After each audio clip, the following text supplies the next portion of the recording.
Grande BH em Pauta. Os problemas da sua região em debate na Band News FM. Nós vamos abordar um levantamento pioneiro no Brasil, que foi realizado aqui na capital mineira, o Censo da População de Rua. Nós vamos conversar com uma das idealizadoras desse censo, a professora do Departamento de Serviço Social do Instituto de Ciências Sociais da PUC, em Minas, Regina Chelle de Oliveira. Bom dia, Regina. Bom dia.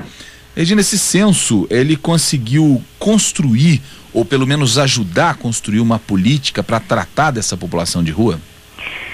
Você está falando do censo, porque assim, nós temos 2 censos realizados em Belo Horizonte, que foram muito importantes, né? O primeiro em 98 Sim. E o segundo em 2005, cuja publicação foi em 2006, né?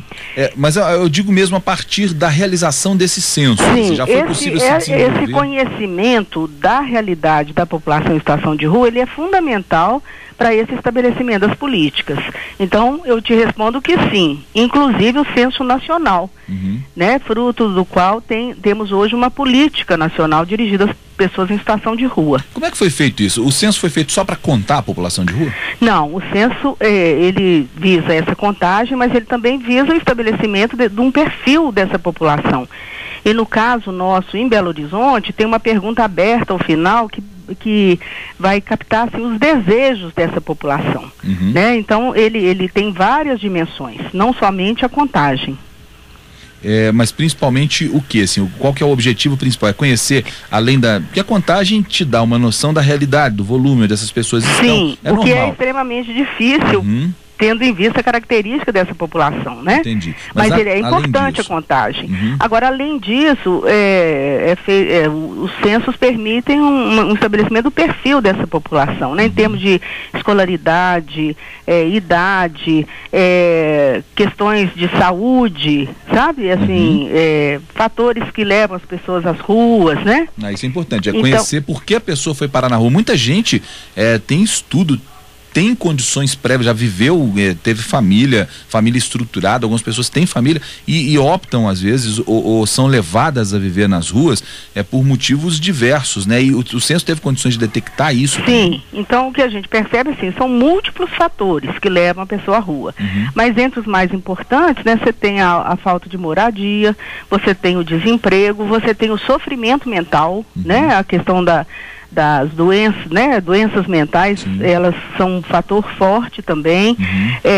O uso de drogas, a pobreza, a violência doméstica, né? São vários fatores e muitas vezes fatores interrelacionados. E por isso a complexidade do problema, né? Um trabalho como esse tipo de levantamento que é feito ajuda também a dar uma evoluída na assistência social no Brasil, que sempre foi uma lacuna na sociedade brasileira, um trabalho coordenado, um trabalho inserido em política pública de assistência social. Eu não estou falando assistencialismo, né? Eu estou falando o trabalho mesmo que tem que ser feito para resolver o problema das pessoas, não só remediar o problema.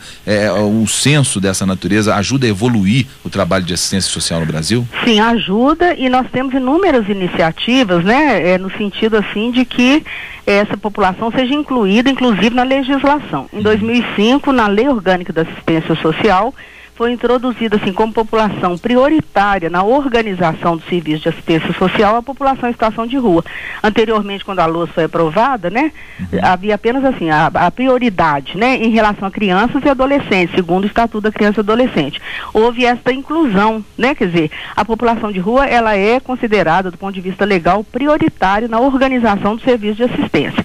Agora, não é somente a política de assistência social. Quer dizer, o grande desafio é exatamente a intersetorialidade, porque essas pessoas demandam também serviços, né, benefícios, ações de outras políticas, como educação, previdência social, saúde mental. Né? Porque essa questão da saúde mental, ela é muito importante, né, para ser enfrentada em relação à população de rua. Porque ainda existe, mesmo fora da população de rua, mesmo dentro da sociedade, existe uma discussão histórica sobre a questão da internação para pacientes com problemas mentais, né, com sofrimento mental. Sim. E em relação à população de rua, a situação deve ser ainda mais grave, porque não tem quem cuide, né, quando eles andam nas ruas, né? Pois é, assim, há vários esforços, né? No caso, por exemplo, da Prefeitura de Belo Horizonte, você tem um serviço de abordagem à população de rua, né? E você tem também equipamentos na área da saúde mental, né? Mas, assim, sempre o nosso desafio é maior do que nós estamos conseguindo responder, né? Imagino que sim. E há uma complexidade muito grande. O que eu costumo falar, nem todo mundo que perde a moradia ou o emprego vai parar nas ruas, né? Quer dizer, quais são os outros fatores que levam um segmento, né, grande da população a, dependendo de algumas circunstâncias, né, irem parar nas ruas? Quer dizer, nós temos que pesquisar mais profundamente, né? Quais são as características dessas pessoas, né? A situação deve ser mais difícil quando o assunto é relacionado às crianças, né?